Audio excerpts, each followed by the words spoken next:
Pronto, está gravando. Boa tarde para todo mundo que está online. Boa tarde para quem está presencial. Que vai ter que participar horrores, porque a gente ficou 15 minutos esperando a guardiã para abrir a porta. Então, agora, porque assim, se fosse online na minha casa, eu não tinha que esperar ninguém abrir a porta, tá vendo?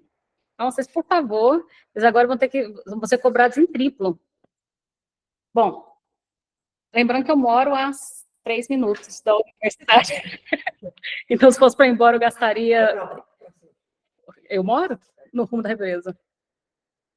Descendo para a represa. Na rua que vai para a represa. Ó, então vamos. Da onde que a gente vai partir hoje? Vocês vão se lembrar que há 15 dias atrás a gente parou um pouquinho o texto da Bartira, fomos falar um pouquinho sobre estrutura e fomos falar um pouquinho sobre psicose. Porque para a gente dizer que o autismo não é mais uma psicose e que o autismo é uma quarta estrutura, a gente precisava dar conta desses dois conceitos, correto? A gente precisava dar conta do que é uma estrutura e a gente precisava dar conta do que é especificamente a psicose, mas aqui a gente falou mais sobre a esquizofrenia, porque a gente estava partindo do ponto de que o autismo é um conceito que surge dentro da esquizofrenia como um sintoma da esquizofrenia, em 1911, com o Bloiler, e em um determinado ponto ele sai de dentro da sintomatologia da esquizofrenia para se tornar uma nosologia separada. Sai em 1947 e em 1948 com Kanner e Asperger, nessa sequência, mas entra no DSM como uma nosologia separada só no DSM-3. Quem não se lembra dessa sequência, a gente falou há umas, sei lá, 4 ou 5 encontros atrás, está gravado. Aonde que a gente entra agora? Ainda um pouquinho para sustentar essa entrada aqui, esse nosso retorno, para a gente chegar, inclusive, no Lacan e o autismo, esse retorno agora do autismo aqui como estrutura. Eu vou projetar aqui rapidamente, só para a gente... Não sei se vocês viram, mas nas segundas-feiras, deixa eu colocar aqui. Nas segundas-feiras, eu tenho colocado na internet sobre as estruturas. A princípio, só uma coisa mais no Instagram. A princípio, só algo mais geral, mas a ideia é que a gente vá se preparando para poder falar das estruturas em paralelo uma da outra. Aqui, mais especificamente no autismo, mas nos grupos de conceitos fundamentais, à medida que a gente avança no ético, a gente vai chegar na castração e, na sequência, nas estruturas, nos grupos de quarta. Mas o que eu queria colocar para vocês, então, aqui, por isso que vou colocar um ao lado do outro. Então, veja, para a gente poder falar... Cadê meu mouse? Está aqui. É um pontinho tão pontinho que é até difícil de achar ele. Deixa eu... Não é? Aqui, achei. Eu tenho que riscar ele para achar.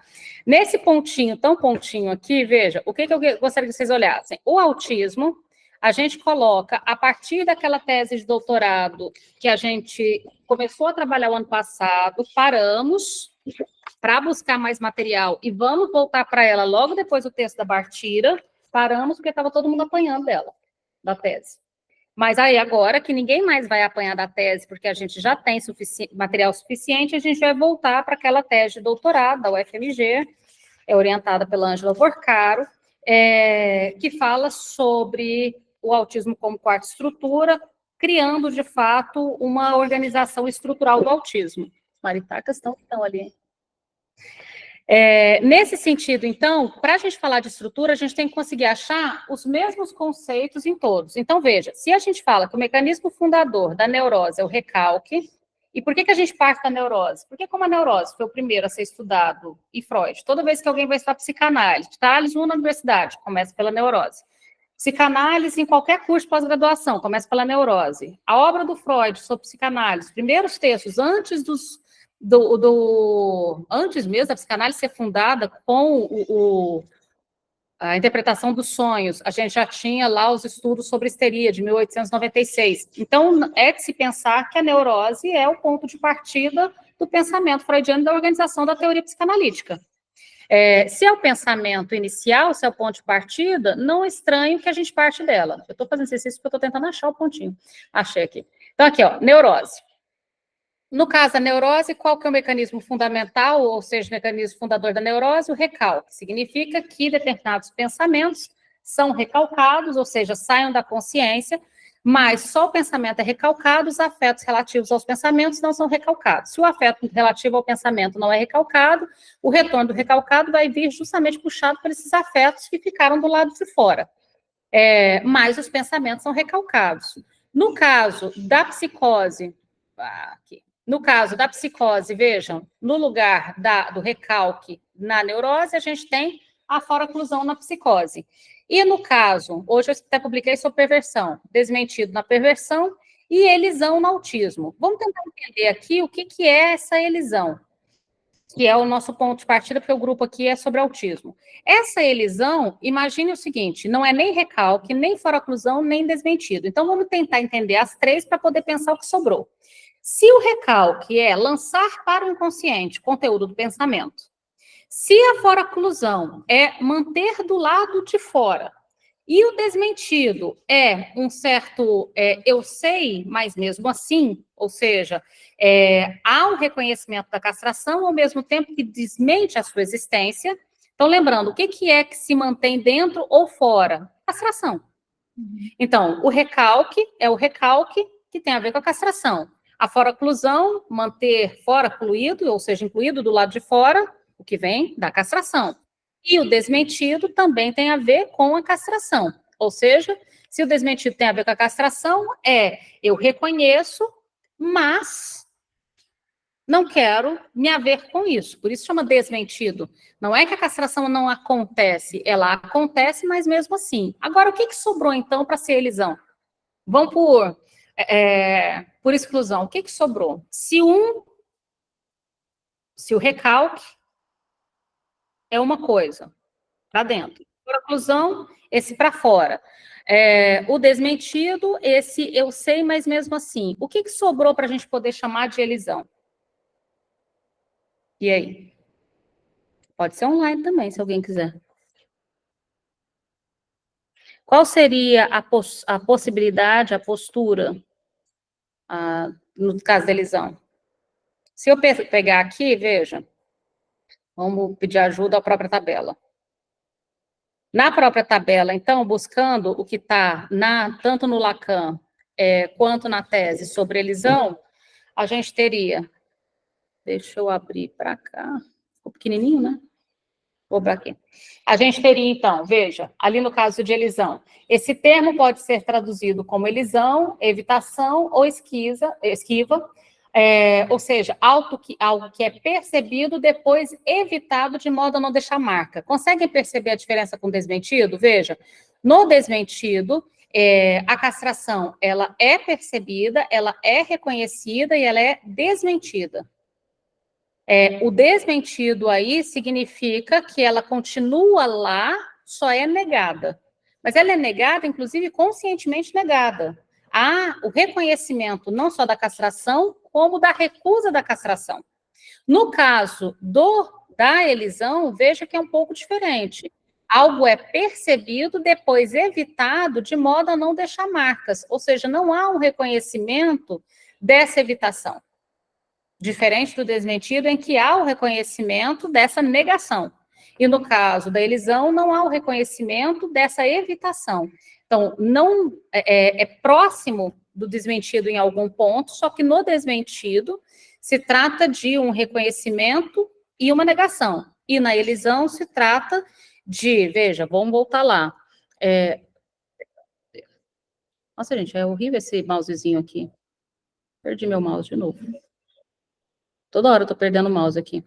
Então, voltando ali na elisão, a evitação ou esquiva, algo que é percebido, depois evitado. Por que a gente pode dizer que ele é percebido e evitado? Veja, a gente já falou sobre isso no Sexto Maleval. Se a gente pudesse dizer que o sujeito sequer reconhece que alguém está falando com ele, por que ele tamparia os ouvidos? Se a gente pudesse dizer que o sujeito sequer reconhece que alguém está olhando, por que ele desviaria o olhar? E para de falar, de repente, às vezes acontece. Por que ele pararia de falar? Ele começa a falar e para de falar. Então, perceba que a evitação tem a ver com isso, de se perceber olhado e desviar o olhar, de receber uma voz e tampar os ouvidos, de se perceber falante e recuar na fala. Então, a elisão tem a ver com essa esquiva, essa evitação, esse desvio, entende? de algo que se percebe e se recua. Agora, esse recuo se recua de um modo tão drástico que sequer se percebe que foi recuado. Tudo bem? Continuando aí, então, diferente da foraclusão, a elisão... Peraí que eu tenho duas pessoas aqui. Diferente da foraclusão. Então, primeiro a gente diferenciou, inclusive, aí da denegação. Agora vamos diferenciar da foraclusão. Isso é uma coisa importante.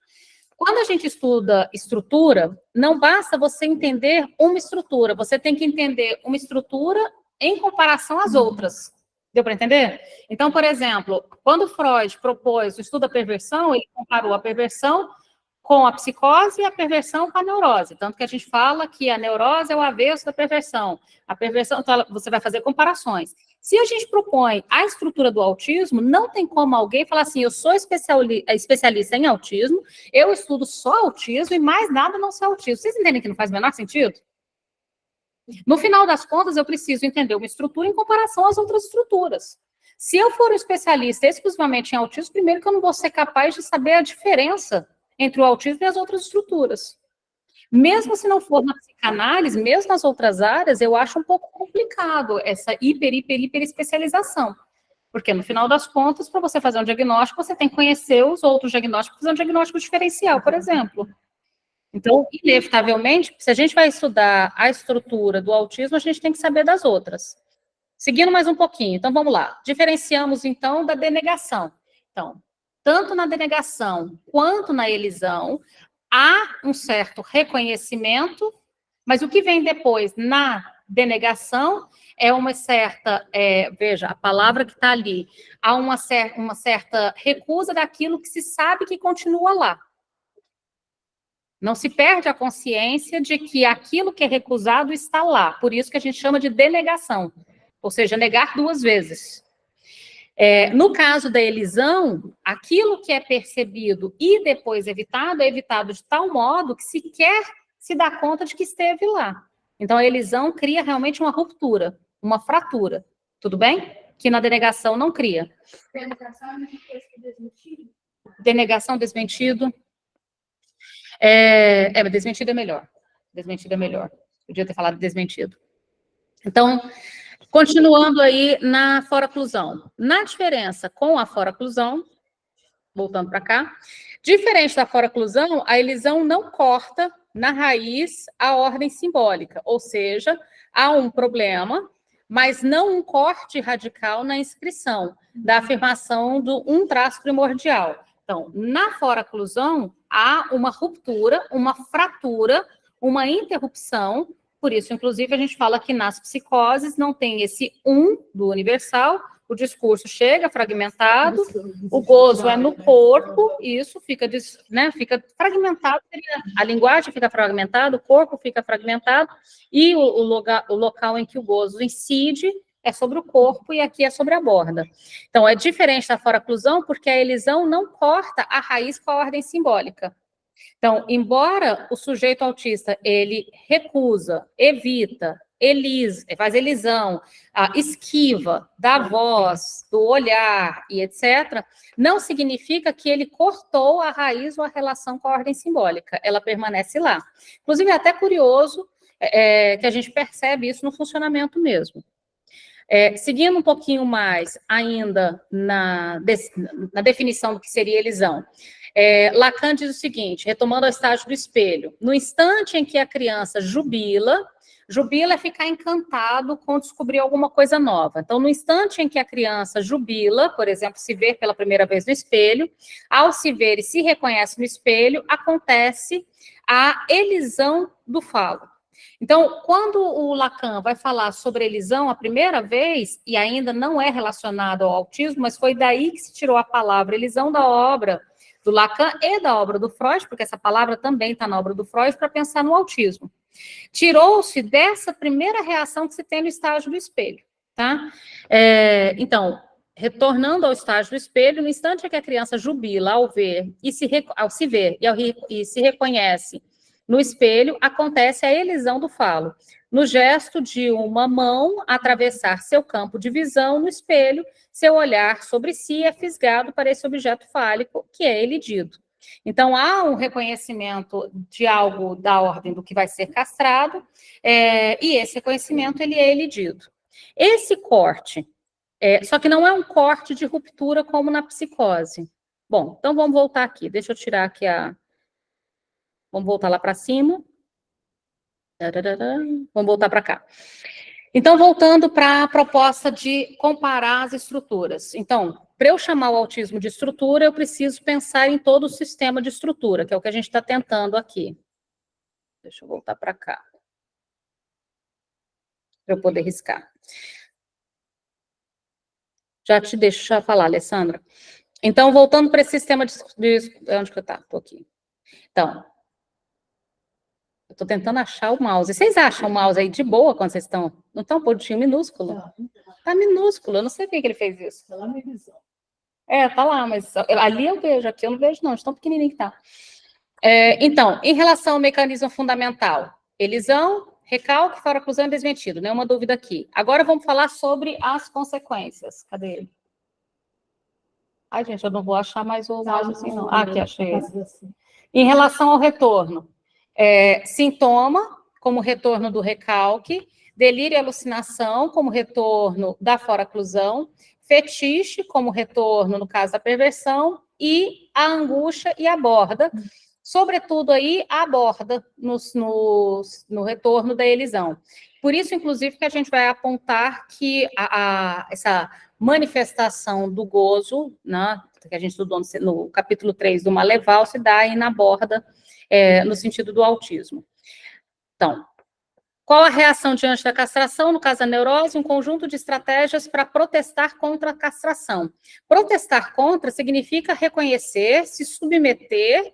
Protestar significa manter-se dentro daquele sistema. Por exemplo, quando você protesta contra o resultado de uma eleição, você ainda está concordando com o resultado de uma eleição, percebe? Você protesta sem sair do sistema no qual você está. O protesto não é uma ruptura com as instituições, o protesto está dentro da lógica das instituições. Agora, no caso da fora-oclusão, veja, a castração sequer é registrada, então não tem como protestar contra aquilo que você sequer sabe que não aconteceu o nome do pai, então como eu vou protestar contra ele? Ele sequer foi registrado. No caso da perversão, desmente a castração para negar a sua existência. Ao invés de, como neurótico, protestar, ao invés de protestar a castração, vai desmentir a castração, vai negar a existência da castração. E negar a existência da castração implica, inclusive, em demonstrar o funcionamento da lei. A gente vai falar sobre isso depois.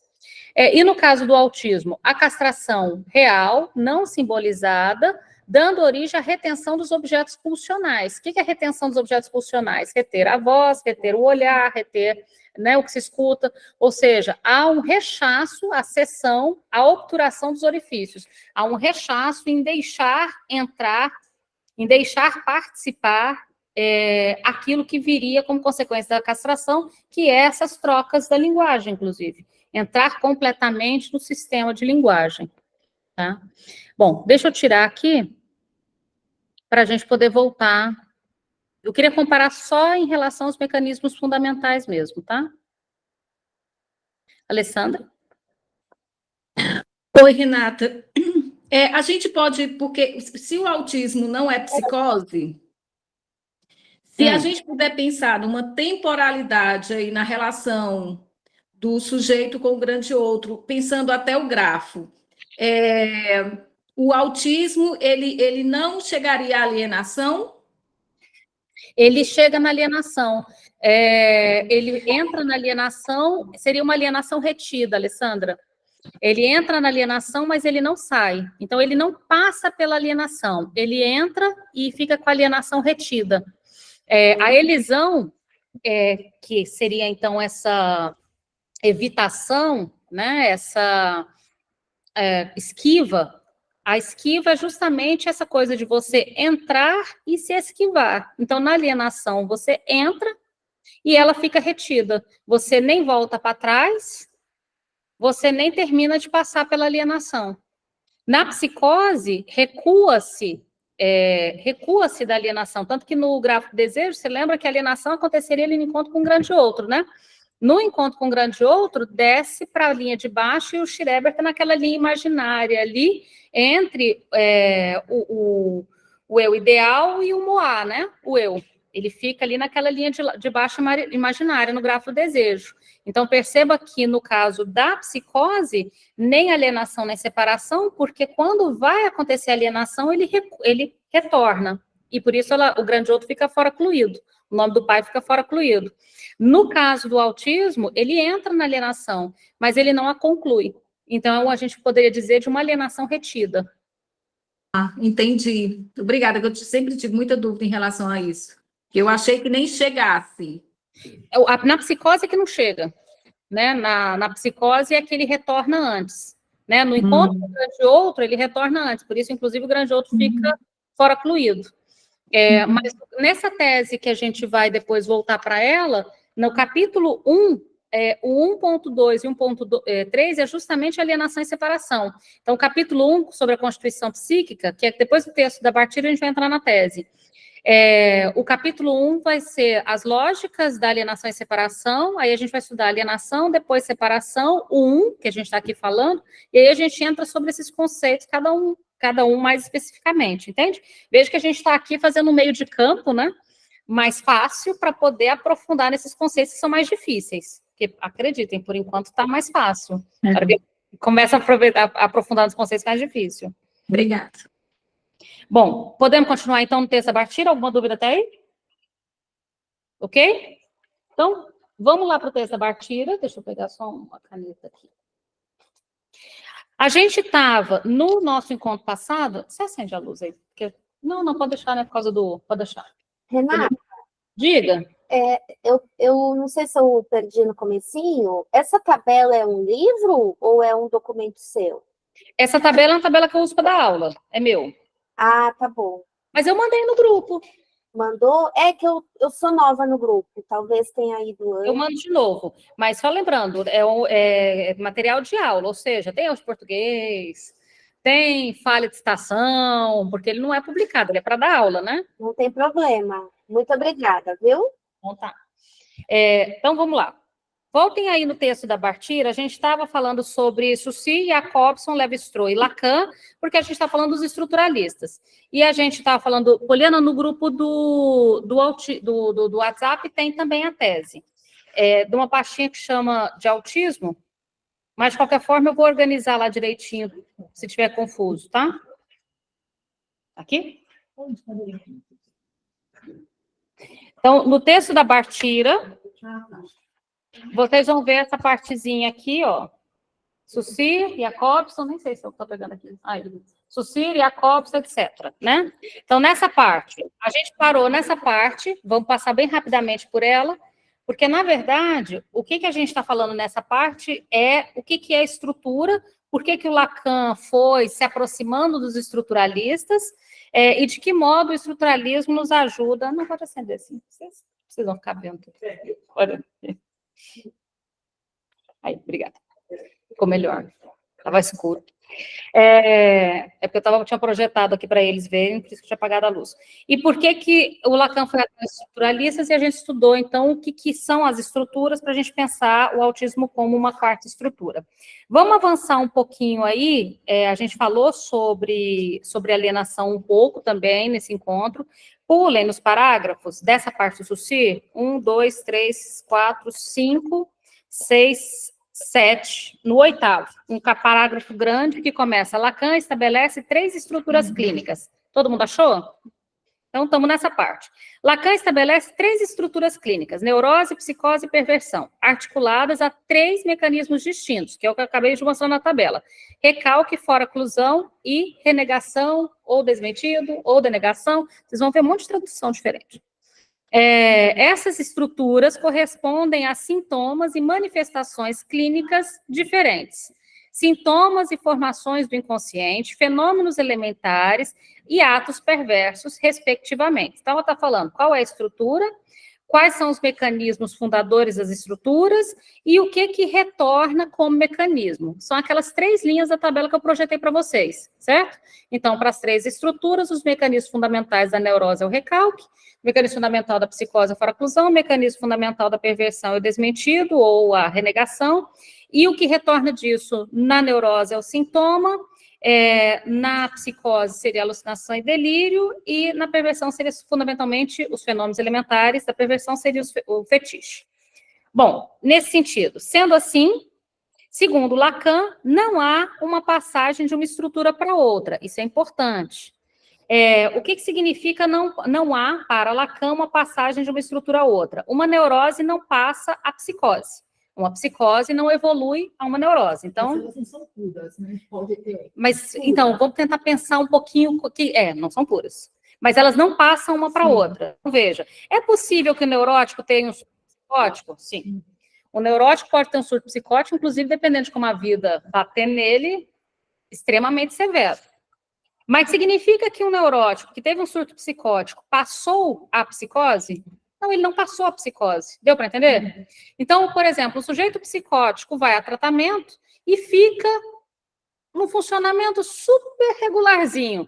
Significa que ele passou a neurose? Não. Significa só que há uma psicose compensada, não desencadeada, ordenada, ordinária, sei lá, a gente tem várias possibilidades de pensar essa psicose. Mas não significa que essa psicose se curou e passou para uma outra coisa. A outra coisa é a coisa da cura, né? Porque nessa lógica de passagem, se a gente falaria da passagem de uma estrutura para outra, qual seria a estrutura final onde a gente gostaria de chegar? Estrutura pura. Qual que seria essa estrutura pura, afinal de contas? O neurótico se tornaria o quê no final de análise? Né? O iluminado. Então, veja, a neurose não passa a psicose não evolui a uma neurose, a perversão não passa a psicose, e isso determina, inclusive, muitos elementos da conduta clínica. Mas não significa que elas não se modificam entre si. Então, quando a gente fala assim, mas vem cá, se não há cura para a neurose, por que então a gente trata a neurose? Para mudar a posição ética do sujeito diante da sua própria neurose, diante do seu próprio sofrimento. Nós temos uma neurose grave e uma neurose não grave. Nós temos um sujeito neurótico capaz de se destruir completamente, um sujeito neurótico capaz de funcionar dentro do seu funcionamento neurótico, e assim por diante. Mesmo para todas as estruturas, a mesma lógica. Bom, em relação às 3, neurose, psicose e perversão, há algo que diz respeito a cada sujeito, a insondável decisão do ser. Insondável quer dizer impossível de acessar, de se chegar a compreender completamente, impossível de se chegar até onde foi tomada uma decisão do ser. O que significa foi tomada essa decisão do ser? Nós temos como encontrar o ponto em que fez um sujeito psicótico, um psicótico, o ponto que inaugurou a neurose no neurótico, vocês entendem? A gente não tem como localizar o ponto inaugural do ser. Tipo assim, esse ser, ele se tornou, a partir deste momento, desta virada de chave, uma estrutura X ou Y. Não tem. Então, tem algo de insondável nas estruturas e a gente topa essa lógica. Então, há algo que diz respeito a cada sujeito, que é uma insondável decisão do ser. Algo decide-se sem que o sujeito decida. Algo é decidido sem que a gente consiga localizar essa decisão. Bom, continuando aí, então. Essa insondável decisão fala exatamente do que não conseguimos compreender sobre nós mesmos, mas que nos define como nos somos. E a gente tem que aceitar essa lógica. A frase célebre do Freud sobre isso é: o eu não é senhor da sua própria casa. Então, não é porque o eu está aí que você, de fato, sabe sobre ele.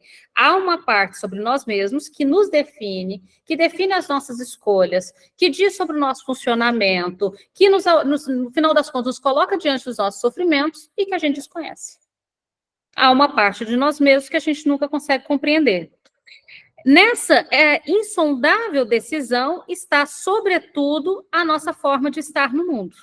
Então, o modo que a gente está no mundo. Por que algumas pessoas... deixa eu colocar um...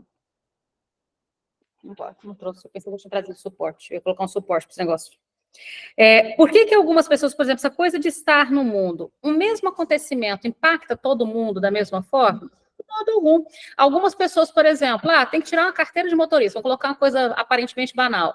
Eu estou falando de carteira de motorista por causa do que eu já dei o exemplo que eu acho que as pessoas às vezes se espantam que alguém saiba dirigir, por exemplo, né? Que alguém pega um carro e dirige na rodovia.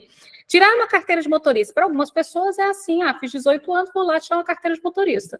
Algumas pessoas tiram carteira de motorista e não conseguem tirar um carro da garagem, mesmo tendo carteira de motorista. Algumas pessoas têm carteira de motorista, mas dirigem dentro da cidade, mas não dirigem na rodovia. Você é essa pessoa que tirou a carteira de motorista e não tira o carro da garagem? E tem algumas, mas imagine isso, você tem pessoas que acham inadmissível a ideia de que elas dirijam na rodovia, por exemplo. Para algumas pessoas, isso é uma coisa tão simples, tirei uma carteira de motorista, eu tenho um carro, eu tenho uma carteira de motorista, logo eu entro dentro dele e me conduzo para onde eu quiser. Tá vendo? Olha o tanto de gente que isso...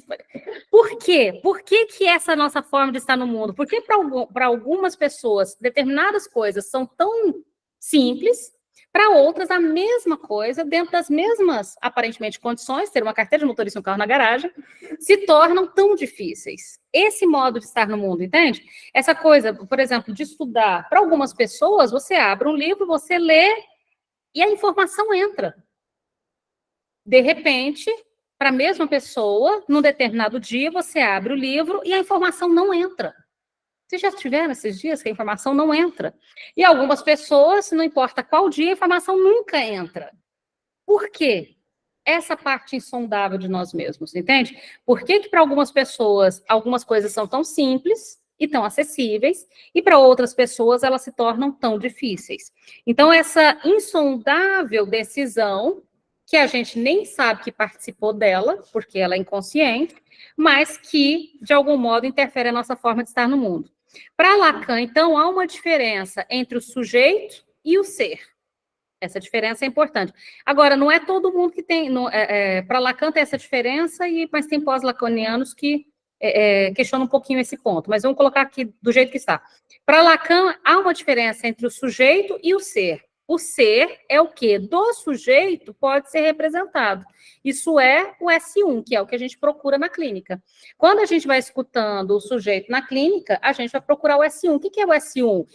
A sua forma de estar no mundo. O S1 não é aquele significante mestre que amarra as coisas que você faz? Não sei se é bobagem que eu estou pensando, mas então ele só vai se tornar sujeito ou ser depois da alienação à linguagem, onde ele tem esse S1. Vamos responder com o próprio texto. Volta aqui para você ver, olha só. Então, o ser é o que do sujeito pode ser representado, ou seja, o S1. Então, o S1 é o ser do sujeito. E o sujeito é o que escapa à representação. Acho que respondeu já a sua pergunta. O sujeito é o que escapa à representação, sendo somente efeito da articulação significante, que sempre deixa um resto. Assim, o sujeito é consequência, efeito, não causa. Inclusive, um outro modo da gente definir o sujeito é que o sujeito é um efeito de resposta. Então, o sujeito, ele não é o significante em si. O significante em si, que é o S1, ele é o ser. O significante, ele é o efeito, ele é a resposta, ele é a consequência, ele é a articulação significante. Os S2. É o modo que eu coloco os S's um do lado do outro. De que modo eu os articulo? Entende? Então, que modo que eu articulo o S1, o S2, o S3, o S4? Que modo que eu faço essa articulação significante? Então, o sujeito, ele é inapreensível, ele escapa à representação, a gente sempre só tem notícia dele pelo movimento, pela resposta, pela consequência. Entende? Pelo efeito, pela causa. A gente não tem noção dele pela representação como a gente tem do ser. O ser, a gente tem representação. Por exemplo, um S1 que o Wesley trouxe no grupo de quinta-feira, inteligente. Então, vamos pegar o Freud. O Freud, sig de ouro. O S1 do Freud. Meu filho, sig de ouro, vai se tornar um gênio. Quer dizer, já nasceu sendo gênio, né?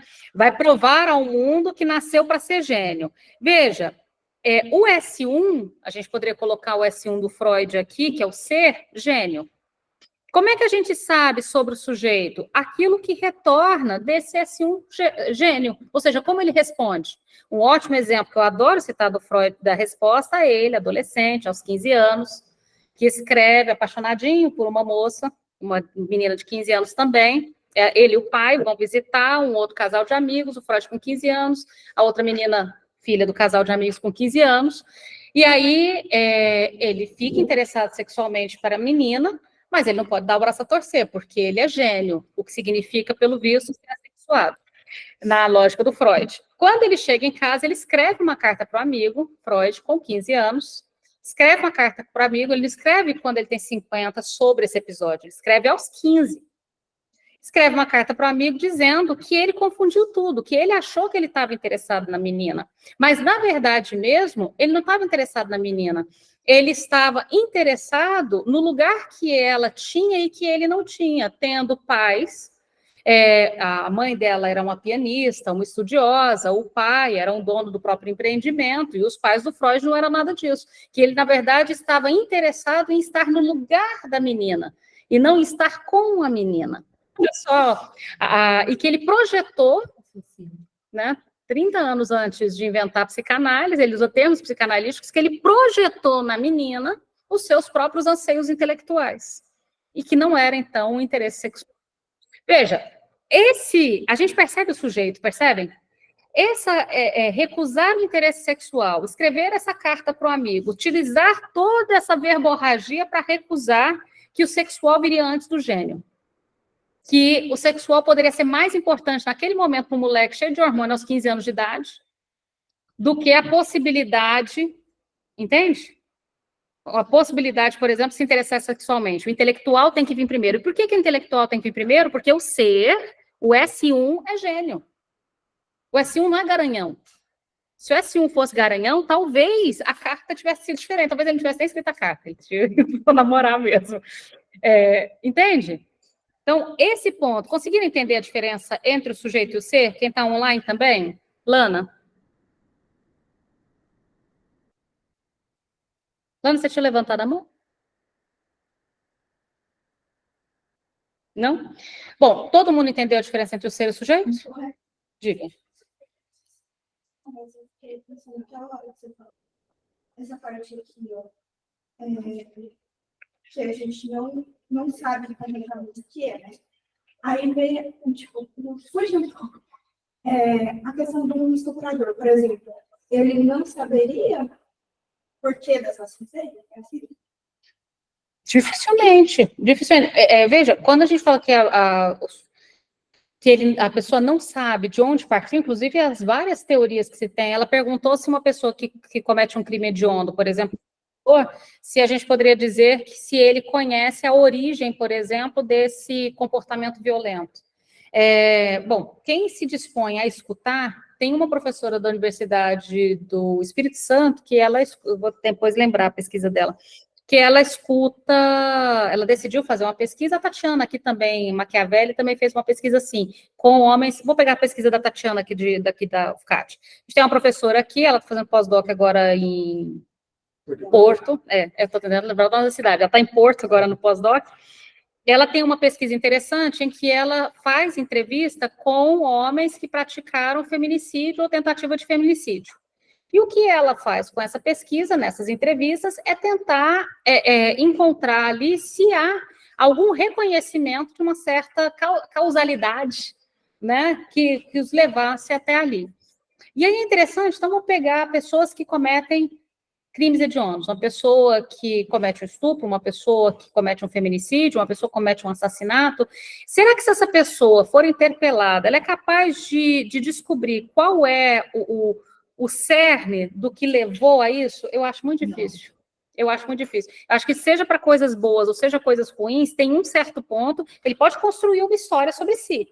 Ele pode até culpar os pais, ele pode até, ele pode partir para várias possibilidades de justificativa, mas vai ter um ponto insondável nessa decisão. Tem um ponto insondável. Diga, Valesca? Não. Errei aqui. Mas tem algum ponto insondável para cada uma dessas decisões. Agora, por que a gente está falando sobre essa questão do ser e essa questão do sujeito? Veja, quem apresenta para a gente, se apresenta na clínica para a gente, é o sujeito. A gente vai tentar achar algo da ordem do ser. A gente vai tentar, inclusive, achar a possibilidade de S1. Mas quem nos apresenta para a clínica, quem chega, é o sujeito. Se é o sujeito, como que ele se apresenta? Ele se apresenta como ato de resposta, ele se apresenta como efeito, como causa, como consequência. Então, o sujeito que se apresenta, ele se apresenta à medida que ele escolhe um brinquedo, à medida que ele estabelece contato visual ou não, à medida que eu faço uma pergunta, ele me responde, entende? Eu tenho notícias do sujeito por aquilo que, pelos efeitos, em transferência.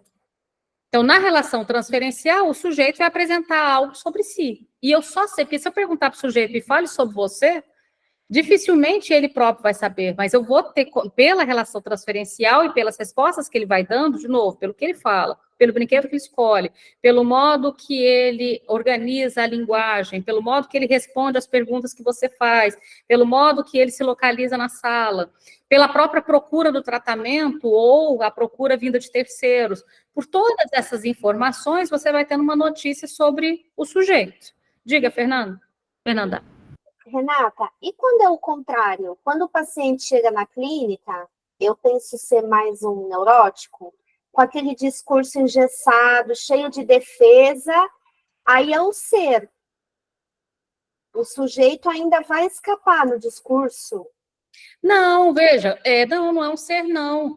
Fernanda, no caso, você citou a possibilidade de um neurótico, que é o mais provável. Na neurose, o sujeito neurótico, ele nos chega na clínica com um discurso bastante enrijecido. Esse discurso enrijecido é a fantasia. É uma fantasia que chega enrijecida. Qual que é a sua tarefa no início do tratamento da neurose? Furar essa fantasia que chega enrijecida. Agora, lembrando, furar não fura na neurose, na psicose, fura na neurose, por exemplo. Sim. Você fura essa fantasia que chega enrijecida para que ela se desdobre, entende? Para que ela... E aí, por isso que a sua presença como analista, sobretudo na clínica das neuroses, ela é disruptiva, ela faz fratura, ela fura essa fantasia para que você possa chegar, inclusive, no ser, no S1. Imagine que, na verdade, essa fantasia que chega enrijecida, ela mais serve para tampar, para tamponar a possibilidade de você acessar o ser. Porque a fantasia que chega enrijecida, normalmente a gente comprou ela pronta, por exemplo. Sabe quando a pessoa chega com aqueles discursos assim, eu vim aqui porque eu estou numa relação tóxica. Aí você pergunta, o que é uma relação tóxica? Aí a pessoa fala, porque eu tenho um companheiro que me dá mais nomes da rede da internet.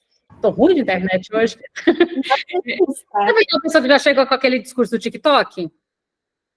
Agora todo mundo é narcisista. Narcisista. Todo mundo fala isso.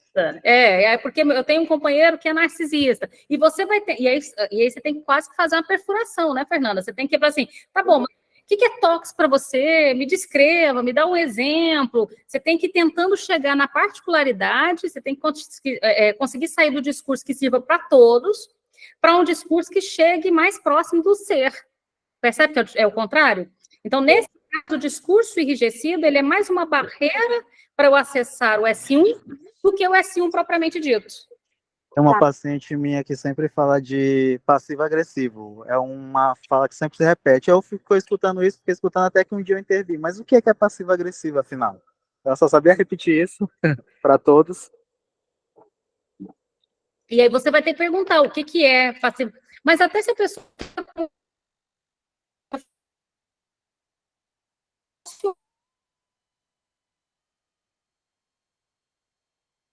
Travou.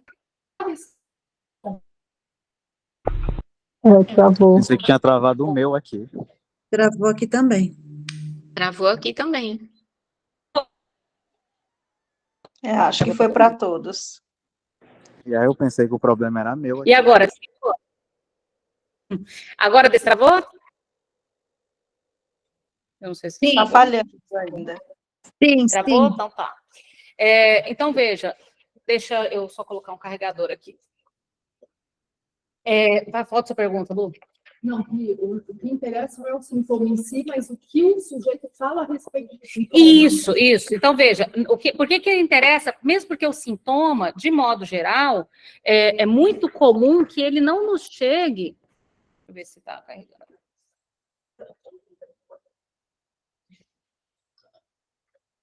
Estou colocando aqui para carregar. É bastante comum que quando o sujeito ele traz o sintoma, a princípio, eu nem sei se o sintoma é dele.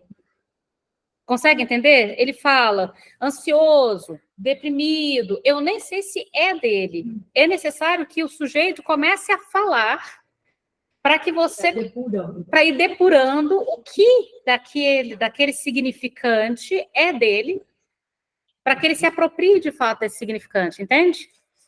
Ricardo? Boa noite, professora. Estou muito satisfeito em estar assistindo suas aulas, tá? Comecei recente. Inclusive, eu estou assistindo as gravações desde o primeiro. Para não tomar muito tempo dessa aula, a minha questão é o seguinte: qual relação que é possível fazer com o S1 e o determinismo freudiano? Tem alguma coisa a ver? Qual determinismo freudiano? Ele fala do determinismo psíquico como não há nenhuma descontinuidade na vida mental, né? Os pensamentos, eles têm uma causa, cada um com sua memória revivida. Então, quando o Freud fala de determinismo, vou pegar quando ele fala de determinismo no caso do Pequeno Hans, que eu acho que é um lugar bem esclarecedor, que ele fala sobre determinismo psíquico. Ele fala uma coisa interessante para a gente ler, o determinismo, vou colocar o modo que eu gosto de ler a partir do Pequeno Hans, de que, no final das contas, não tem como, por exemplo, os pais quererem determinar como o teu filho vai ser, por exemplo, de que modo ele vai falar, de que modo ele vai estar no mundo, qual a sua orientação sexual, sua identidade de gênero, as suas escolhas profissionais, deu para entender, né? Ou seja, a sua forma de estar no mundo não vai ser determinada pelos pais, porque, na verdade, essa determinação é anterior ou maior do que aquilo que poderia vir dos pais. E aí ele vai falar desse determinismo psíquico. Eu acho legal essa ideia de determinismo psíquico, sobretudo para a gente pensar na ideia de que as pessoas não são, portanto, então, massinhas de modelar que os pais, ou a religião, ou o Estado, ou a escola, ou seja lá qual for a força modeladora, né, poderia modelar esse sujeito. Então, há algo que escapa. Voltando no que você perguntou, qual a relação entre o determinismo psíquico e algo que escapa, é isso aqui. Quando o Freud fala o eu não é senhor da sua própria casa, é desse lugar que ele está falando também. Percebe? Então, essa parte do insondável, essa parte impossível de acessar, tem a ver com o determinismo psíquico freudiano. Te respondi, Ricardo? E a relação com S1? É possível fazer algum link? Aí eu acho que conversa até com o que a Renata está perguntando ali no chat. A Renata perguntou, você quer perguntar, Renata, em voz? Sim, então se esse S1, ele vem, então, do grande outro. E aí é isso que, então, determina o que o sujeito vai desenvolver, vai ser sempre a partir disso que ele já recebe, que o antecede. Então, é até interessante, tem uma briga boa entre o Miller e o Alfredo, eu vou falar o sobrenome dele, devo falar tudo errado, né? Alfredo Ausenstein, falei tudo errado, né?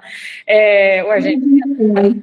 Tem uma briga entre os dois sobre a coisa do particular e do singular. Olha só, uma briga longa por causa de duas palavras. O Miller defende o uso... Voltou? O Miller defende a palavra singularidade e o Alfredo defende a palavra particularidade. No final das contas, os dois têm razão. O problema é quando dois teóricos brigam, a gente lê os dois e fala, mas olha que interessante os dois. Do lado da briga, eu estou do lado da briga, né? Eu quero que os dois continuem discutindo, porque produzem umas coisas interessantes nessa discussão.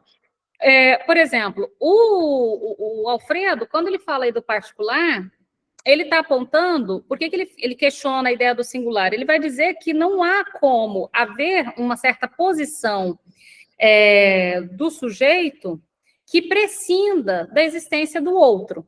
E aí eu acho que eu chego mais próximo da sua resposta.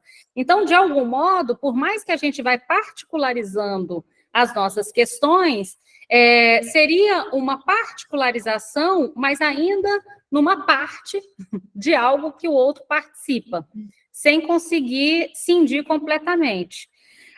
O Miller vai falar naquele livro muito bom sobre... Esse que eu falei do Alfredo está no outro Lacan, tá? E o do Miller está naquele Os Escritos e os Outros Escritos. Naquele livro dos Escritos e os Outros Escritos, se eu não me engano, na aula 6, ele tem uma aula sobre singularidade. Ele vai dizer que ele prefere o termo singularidade do que particularidade, porque particularidade, para o Miller, ele entende como parte de um universal, como se você fosse um pedaço, sabe, um quebra-cabeça grande, e você fosse um pedaço. E para ele a ideia é que houvesse, pelo processo de alienação e separação, um certo percurso de conseguir não ser só um pedaço desse quebra-cabeça, um pedaço do universal, mas se construir algo de singular. Na briga, eu estou afim da briga. Eu achei interessante os dois argumentos. Por que eu acho que os dois argumentos ajudam a pensar o que você colocou, Renata? O S1, se ele é recebido do grande outro, eu não consigo imaginar outro lugar para surgir o S1 que não o grande outro, à medida que, no final das contas, a linguagem advém do encontro com, né? Justamente o grande outro que nos apresenta, porque ele é rumo ao caminho, digamos, da cadeia significante, que se constitui o grande outro e se constitui o sujeito. Então, eu diria que não é nem que advém exatamente do grande outro, mas do encontro com o grande outro. Eu tenho dificuldade de pensar o S1 vindo de um outro lugar que não desse encontro. E aí eu acho que responde também a sua pergunta, Ricardo. O que você acha? É porque eu estou pensando aqui, doutora, na questão do autismo. Ele não chega a formar S1, ele recusa o S1, a elisão seria isso? Então, no caso do autismo, tem o S1, mas ele não forma uma cadeia significante. Vocês lembram que a gente estudou no texto passado não foi porque a hipótese de uma estrutura autista, cadê ele? O autismo como quarta estrutura. O texto anterior que a gente estudou do Maleval, sobre o autismo, você vai se lembrar que lá ele fala que o autismo, o S1 não forma uma cadeia, como se ficasse S1, S1, S1, como se fizesse um enxame de S1s. Entende? Inclusive, tem até uma imagenzinha que a Patrick faz no livro dele do enxame de S1. Esse enxame seria a língua ou não? Não, não é a língua. Não eu queria estar com o teu texto aqui, mas eu não estou com o texto que a gente usou. Foi a Lasnik? Não, esse do enxame de S1 não era a Lasnik, não. Mas daqui a pouco eu acho. Mas, enfim, imagine um enxame de S1, um monte de S1 que não faz cadeia significante, mas o S1 está lá, mas ele fazendo um enxame, e não necessariamente fazendo uma cadeia, tá? Voltando aí para o texto da Bartira, vamos seguir um pouquinho adiante. Então, o ser e a relação entre ser e sujeito é bem legal. Então, quando a gente localiza o ser, a gente localiza o ser buscando essa representação do ser no S1, e o sujeito que escapa da notícia dele pelos efeitos, pela resposta. Então, o sujeito é um efeito de resposta, é uma frase que ajuda a gente a pensar. Então, continuando aí, são posições subjetivas. O que são posições subjetivas? O modo do sujeito estar no mundo. Como ele responde quando inquirido. Como ele responde quando, enfim, como ele responde, como ele está, como ele reage, como ele fala. Então, as posições subjetivas, o modo do sujeito se apresentar no mundo, estabelecidas pela relação com os efeitos da castração, e o modo, então, da gente estar no mundo a gente é no mundo, assim, pelos efeitos da castração, a gente acabou de explicar. Por quê? Como resposta à castração, o recalque, como resposta à castração, a foroclusão, e como resposta à castração, o desmentido, é como resposta à castração, a elisão. Se é como resposta à castração os mecanismos fundadores das estruturas, significa que as posições subjetivas são, sobretudo, efeitos da castração. Tudo bem? Isto é, do que cada um fez com a falta que lhe constitui sujeito. Então, qual a resposta que cada um de nós demos diante da falta? Todo mundo se deparou com a falta. E o que cada um fez com a falta? Recalcou a falta, foracluiu a falta, desmentiu a falta, elidiu a falta. O que cada um fez com a falta quando se deparou com ela. Falar dos efeitos da castração é, sobretudo, falar do impacto, da reação do sujeito diante da falta, tá? É muito mais simples, na verdade, não tem nada muito mítico, é a reação com a falta. Continuando aí.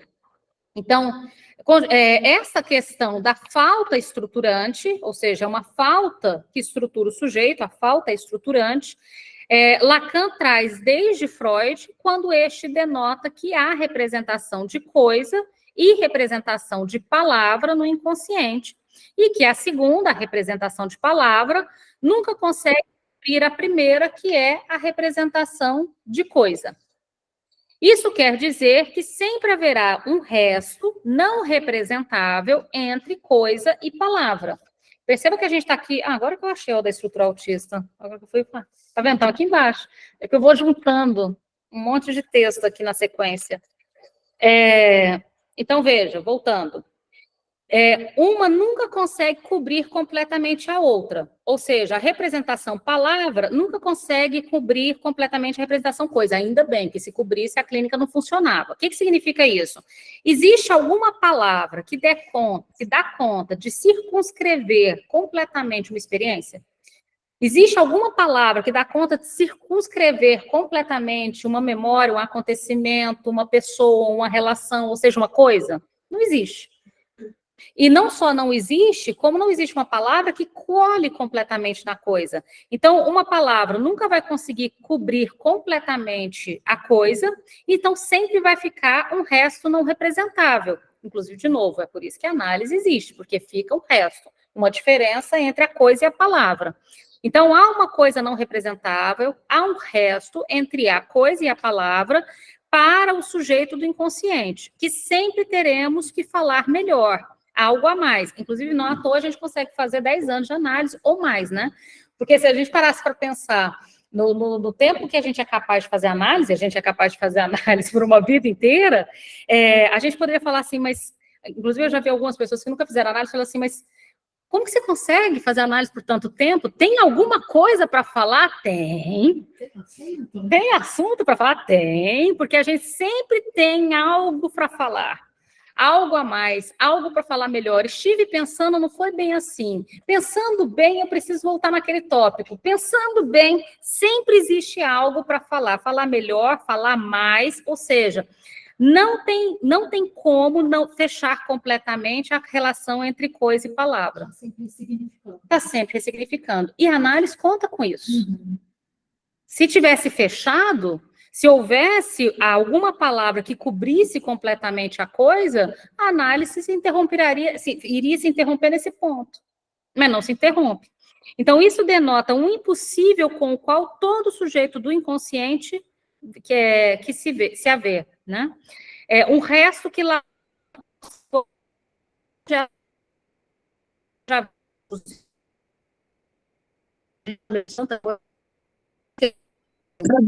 Gravou de novo.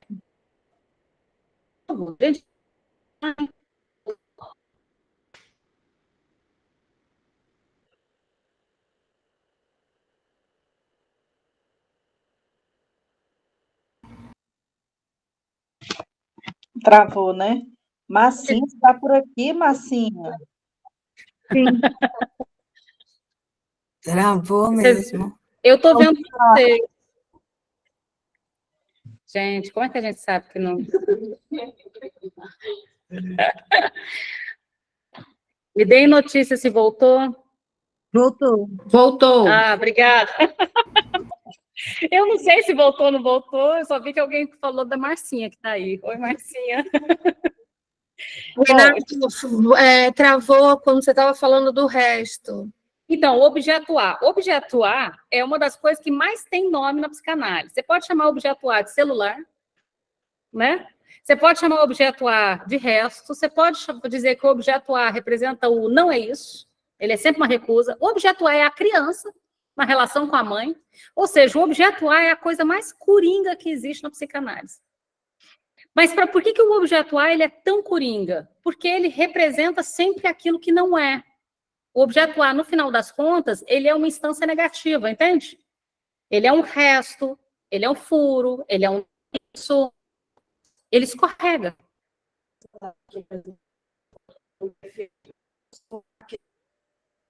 Renata, A gente- travou de novo, travou no furo. Espera aí. E voltou agora? Não vou passar para 5G. Sim, Eu vou dizer- voltou, parou Tá, no eu vou furo. deixar o 5G aqui de quebra qualquer coisa. Se travar de novo, eu passo para 5G. Eu estou da Euduran, que é a internet pública do governo, no caso aqui, né? Mas qualquer coisa a gente volta. Teoricamente, ele é boa. Então, bora. O objeto A, ele é esse objeto coringa, ele é esse coringa, porque a gente fala que o objeto A é o celular.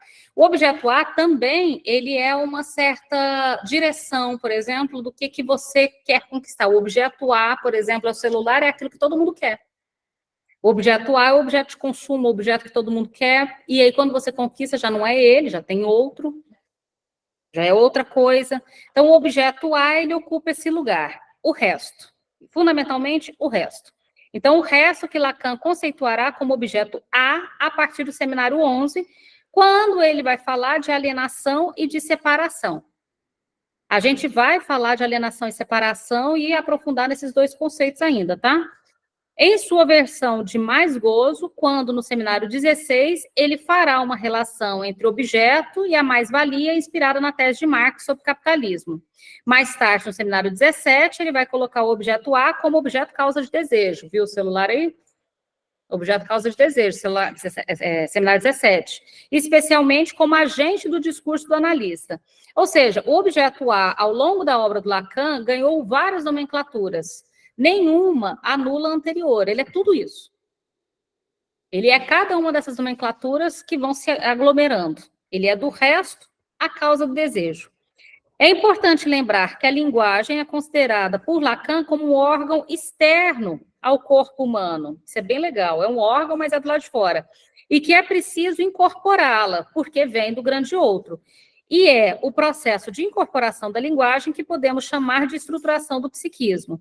Então, veja, o que vai ser a diferença dos processos de subjetivação e dos processos de estruturação do psiquismo?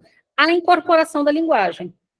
Como que cada um vai se haver com esse encontro com a linguagem que é estrangeiro? A linguagem vem de fora, tudo bem? Tanto que a linguagem já estava lá antes da gente nascer. Mas o encontro com a linguagem não pode ficar estrangeiro para sempre. O encontro da linguagem, essa linguagem, que é um órgão externo ao corpo humano, tem que ser incorporado. Como cada um incorpora essa linguagem, nos dá notícia das estruturas. E aí a gente volta para, de novo, a reação à castração e a incorporação da linguagem, estamos no mesmo campo aqui. Então, a incorporação da linguagem pelo recalque, a incorporação da linguagem pela fora-oclusão, pela denegação e pela elisão. Como se dá a incorporação da linguagem em cada um desses mecanismos? Seguindo um pouquinho mais adiante, porque a gente vai conversar, esse é o ponto que a gente tem que entrar. O inconsciente é estruturado como uma linguagem. Essa frase é clássica do Lacan no seminário 1. Do 1 ao 20, na verdade. Na última aula do seminário 20, intitulado Mais Ainda, Lacan apresenta um elemento novo que passaremos a considerar, a língua. A lalangue, como ele chama, um neologismo que mistura lalação e língua. É considerado o primeiro contato humano com o eco do que há um dizer. De que há um dizer. Então, é um eco do que há um dizer. Há um dizer mesmo quando ali ainda não há a palavra que dê conta desse dizer, mas já há o dizer. Um grito, por exemplo? Um grito, um balbucio, um lararalalalá, entende? Então, a língua, a lalangue, né? A língua, ela dá uma notícia de que há um dizer, mesmo quando eu ainda não tenho palavras, mesmo quando eu ainda não tenho o recurso para dizer. Mas há um dizer. E a gente interpreta isso mesmo, esse eco humano. Uma criança está ali, lá, e a gente diz, o que você está tentando dizer para mim?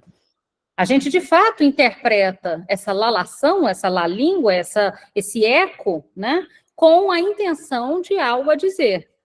Então, é um enxame de sonoridades, e essa palavra enxame não está aqui à toa, ela vai ser útil, porque a gente vai falar de enxames de S1, né, Ricardo, que a gente estava falando agora há pouco, né? É um enxame de sonoridades, uma substância sonora a partir da qual a relação do humano com a linguagem vai se estabelecer. Então, por que a lalang, né, essa lalíngua, ela é tão importante? Porque há a dizer é que eu vou me esforçar por vir a dizer. Se eu não tivesse algo a dizer, por que diabos eu me esforçaria por vir a dizer? Deu para entender? Então, toda a minha relação com a linguagem, toda a relação do ser humano com a linguagem depende disso, que ele tenha algo a dizer. Agora, é importante a gente lembrar, ele vai ter algo a dizer se não houver falta? Percebe que a gente tem, não sei se vocês perceberam, mas tem uma linha condutora aí. Se não houver falta, então a falta é a estruturação do sujeito. Por quê? É porque é a falta que eu tenho a dizer. Porque não, né? Não sei. Gente, mas hoje tá, hein? Vou passar para o 5G, o 5G vai ser espetáculo, vocês vão ver. Renata, travou exatamente na hora que você estava falando o conceito. A falta. Foi, né? Deixa eu passar para o 5G para esse finalzinho. Peraí.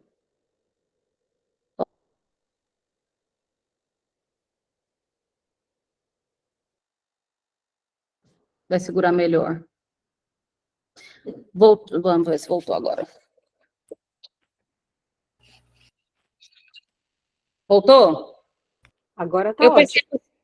passei por 5G. Vamos de 5G, que está melhor que a Wi-Fi hoje.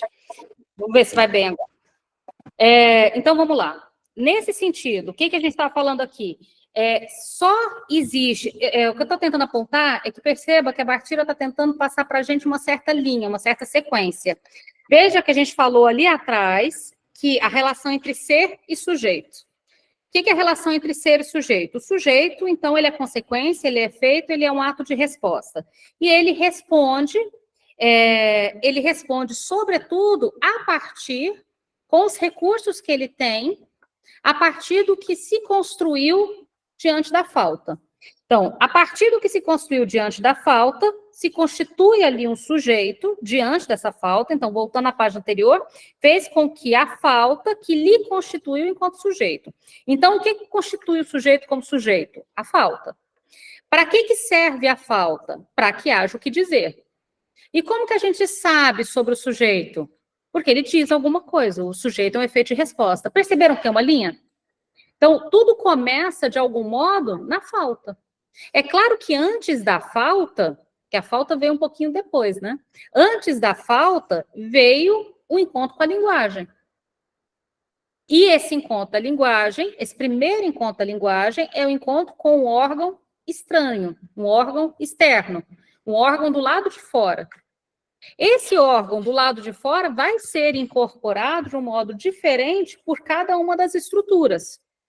Vai ser incorporado por cada uma das estruturas de um modo diferente, porque depende disso que se tem a dizer. Então, voltando.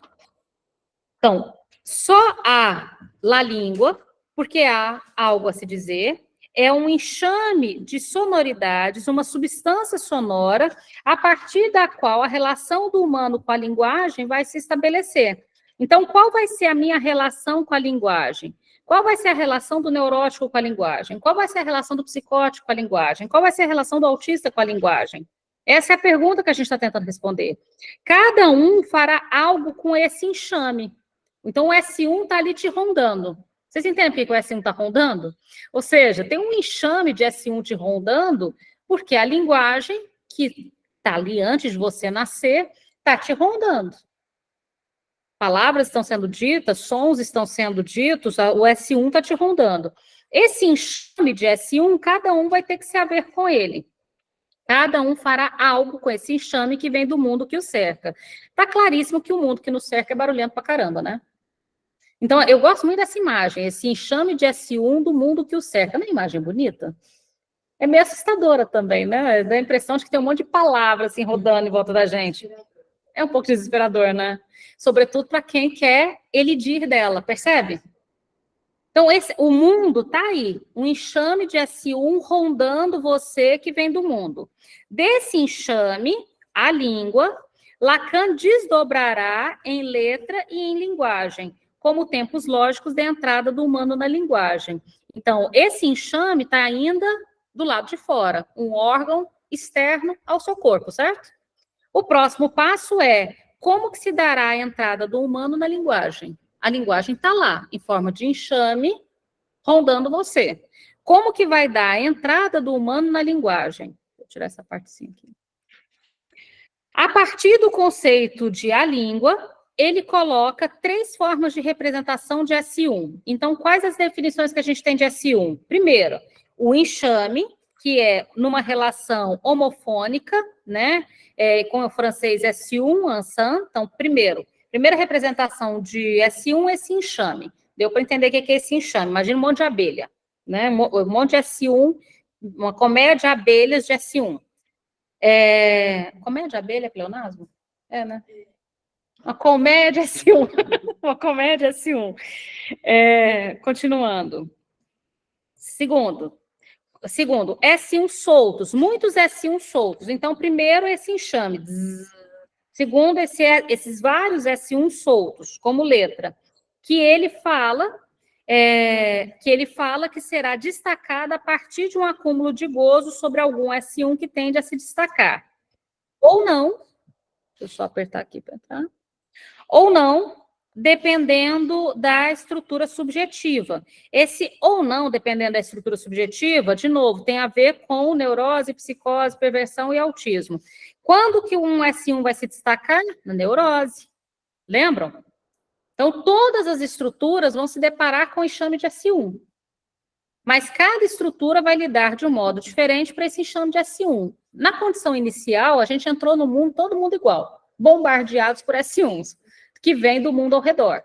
Agora, como cada um vai operar diante desse enxame, e lembrando, como cada um tem algo de inapreensível, que a gente não sabe exatamente por que essa resposta, que a gente conversou no início desse encontro de hoje, né?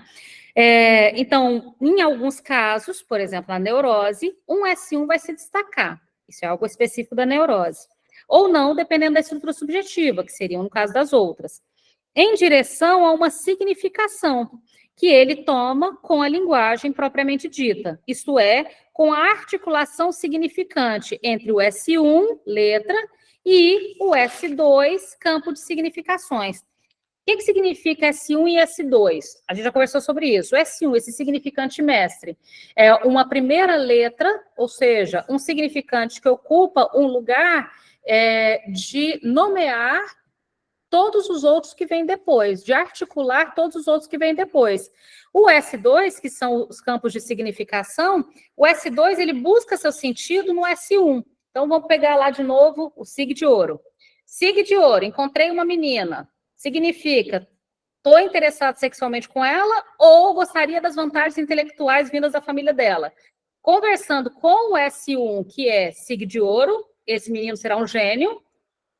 Pelo significante gênio, esse encontro vai ser interpretado como estou interessado sexualmente na menina ou estou interessado em ter nascido no lugar dela para ter essas condições intelectuais. Ter nascido no lugar dela, percebe? De algum modo, é como se o S2, ele perguntasse ao S1 sobre o seu sentido. Então, quem vai dizer sobre o sentido do S2 vai ser o S1. Deu para entender? Então, ele faz uma amarração, ele vai marcando a letra, né? Vocês vão ouvir depois, letra de gozo, ele vai marcando a letra com qual essa escrita do campo das significações vai acontecer. Isso acontece com S3, o S2? Todos. É uma cadeia significante. Então, S1, S2, S3, S4, o S1, S2. O 2 retorna 1 para saber o seu sentido. S3, ele retorna 1 para saber o seu sentido. S4, retorna 1 para saber o seu sentido. Ou seja, de algum modo, a gente fica um tanto escravizado ao S1, que fica ali sendo o ponto onde a gente retorna para saber esse sentido. Mas no caso, Não. S1, S1, S1, S1. Igual, quando a gente está estimulando, E a gente repete muito, por exemplo, as letras do alfabeto para a criança. Se ele fica perdido nessa cadeia de significados, por que seria importante essa repetição ou não? Não sei. A gente até falou um pouco sobre essa repetição no texto anterior também. Eu acho que a gente volta na supervisão, na segunda que vem no nosso ponto de supervisão, sobre esse ponto.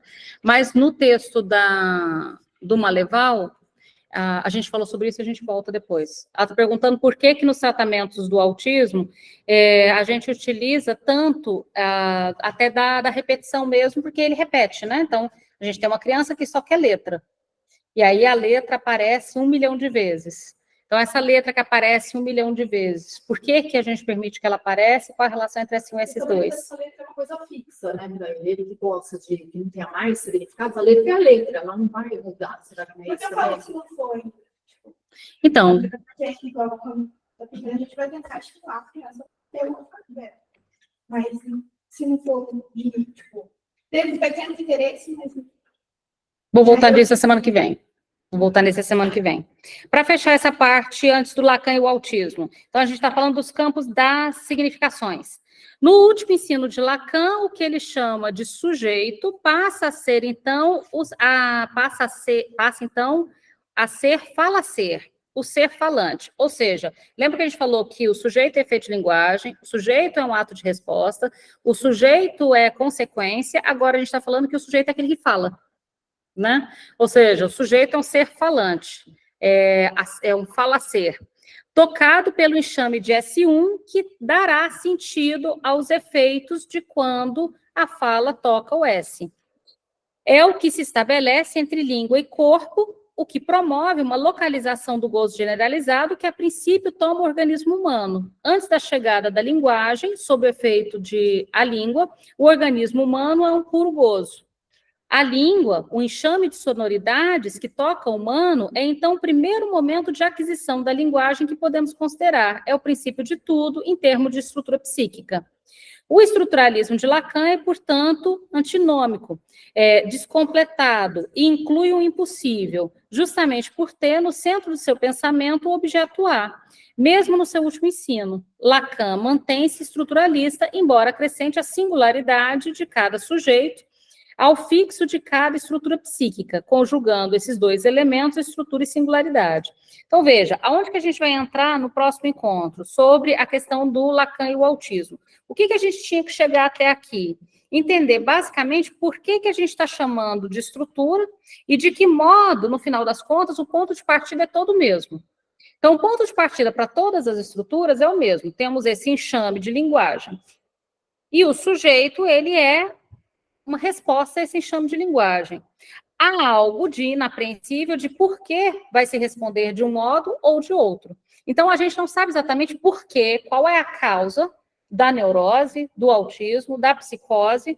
A gente sabe do acontecimento. A gente fala que a gente tem um mecanismo fundador, por exemplo, o mecanismo fundador da psicose é a foraclusão. Mas por que aconteceu a foraclusão ali e o recalque acolá?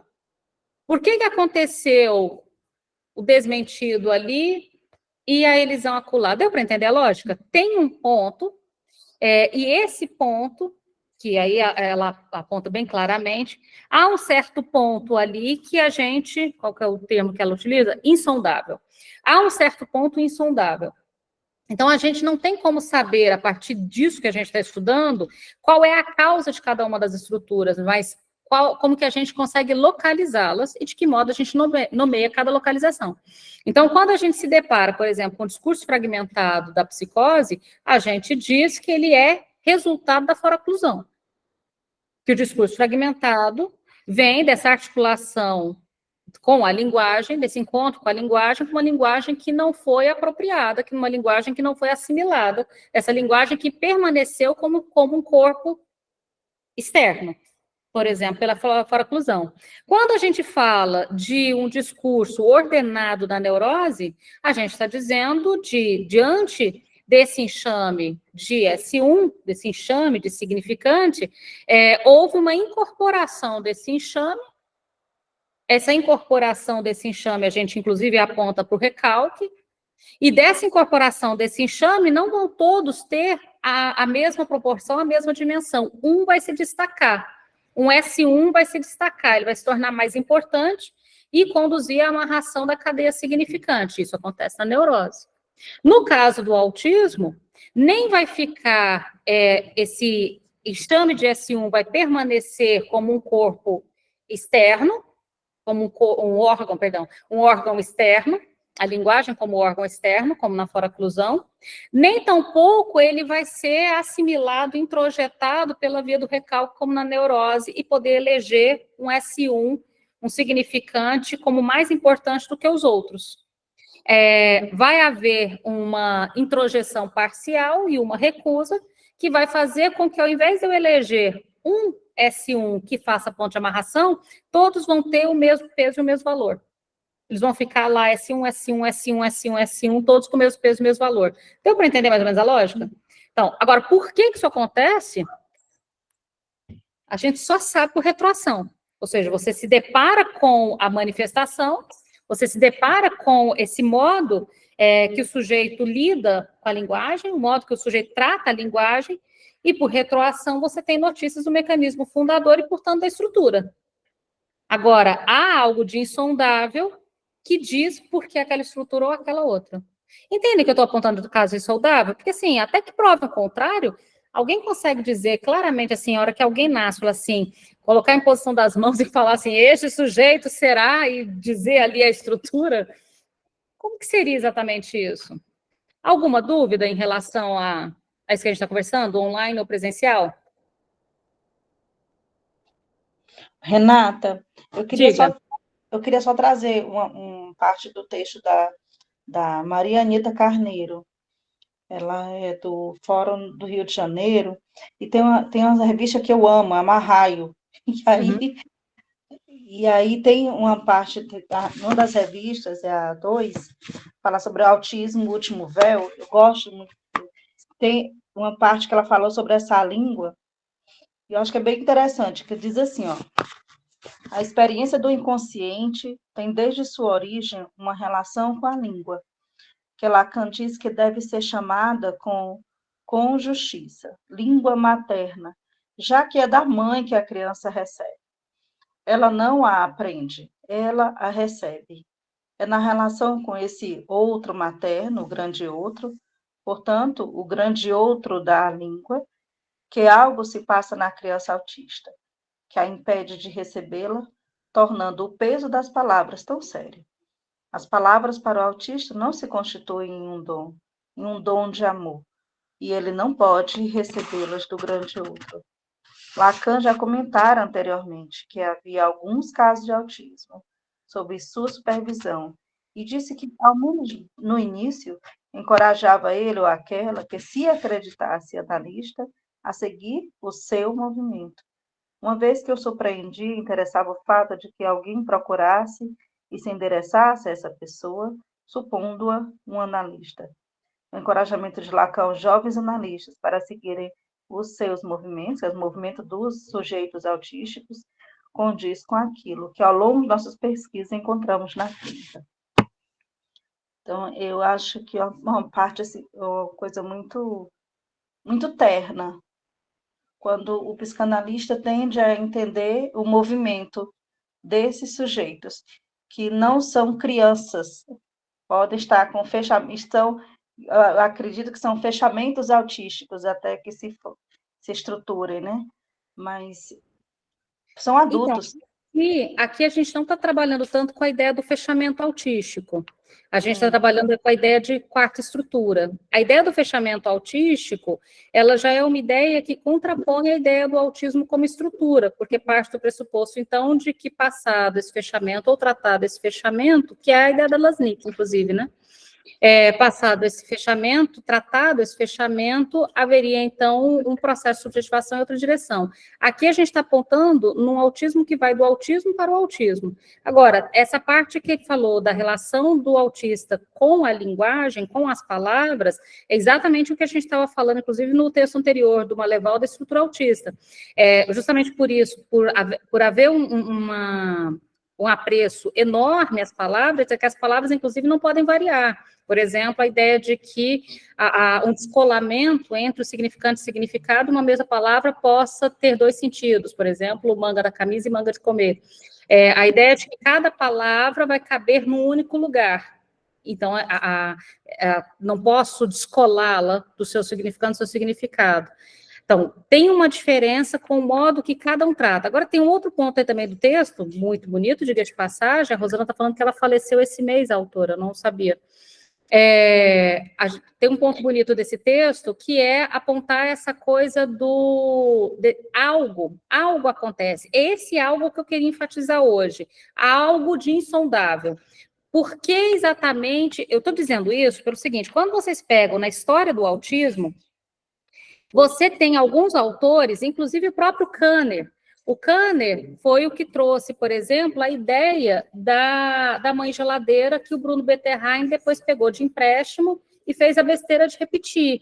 Ou seja, tentavam encontrar a causa, no sentido de procurar culpados mesmo. Vamos colocar aqui, apontar o dedo para um culpado, e o culpado certamente seria a mãe. Quando a gente passa para essa ideia de insondável, a gente para de procurar culpados, deu para entender a lógica? A gente para de procurar qual seria a causa, no sentido de o que aconteceu naquela relação entre a libra de carne e o grandioso primordial é regularmente quem ocupa o lugar materno, não precisa ser a mãe, mas é quem ocupa a função materna. O que aconteceu naquele encontro que fez com que a linguagem para uns fosse assimilada, para outros recalcada, para outras fora fluída, para outras elidida, para outras desmentida. E aí a gente vai aceitar a ideia de que não sabemos. Há algo de insondável. Algo acontece neste encontro que leva a essas 4 formas de responder à falta. E é isso. Há algo de insondável que acontece que leva a 4 formas de responder à falta. Só isso. Aí, nessa ideia de que poderia haver um pós-autismo ou uma saída do autismo, já vai numa direção um pouco diferente disso que a gente está apontando de insondável, entende? Ok? Eu acho que, exatamente, quando você traz isso que você trouxe, me fez pensar que assim como não há, como eu dizer, quando que me estruturei como neurótica, e não interessa quando que me estruturei, apenas que sou neurótica, né? Também não se deve fazer questionamento sobre quando se ficou autista, porque não é disso que se fala. Né? Isso, então, nem é um quando só, é o porquê. Porque o porquê, ele costuma... o porquê ele costuma apontar o dedo para as mães. E aí tem a ver com a nossa cultura, que adora responsabilizar as mulheres por absolutamente tudo, né? E a gente nem tem esse poder todo, né? Então, é só nesse sentido que eu estou colocando. Não colocar como havendo uma causadora, isso que o Diego está colocando, né? Não haver uma acusação das mães por qualquer uma das possibilidades de estruturação. O que nós temos há um acaso, há algo... Gente, toda hora eu estou esquecendo a palavra. Insondável, eu estou difícil com essa palavra hoje, há algo de insondável, há um acaso, que diante da falta temos 4 respostas diferentes. Cada uma dessas... E como é que a gente sabe quais são essas respostas? Pelo modo que o sujeito se manifesta na clínica, a partir das nossas intervenções, entende? Como ele fala, como ele responde, como ele escolhe o brinquedo, como ele estabelece trocas pulsionais ou não estabelece trocas pulsionais, como ele se movimenta, como ele articula, como ele organiza, como ele pensa, entende? Ou seja, quais são os efeitos que a gente percebe na relação transferencial, naquela situação de recebê-lo e escutá-lo. Essa é a ideia. Ok? Daqui 15 dias, a gente entra exatamente em Lacan e o autismo. E, na sequência, já entramos no Maleval. E aí vocês vão perceber que essa parte vai um pouquinho mais rápido, porque a gente vai entrar em algo muito próximo do que a gente estudou no texto Maleval da estrutura autista. Tudo bem? Jorge? Não? Bom, beijo para todo mundo. Vou parar aqui de gravar. Obrigado, boa noite. Boa noite, até daqui 15 dias. Tchau, obrigada. Ah, quarta-feira tem encontro e quinta também, né? Daqui 15 dias esse grupo. Beijo, até lá.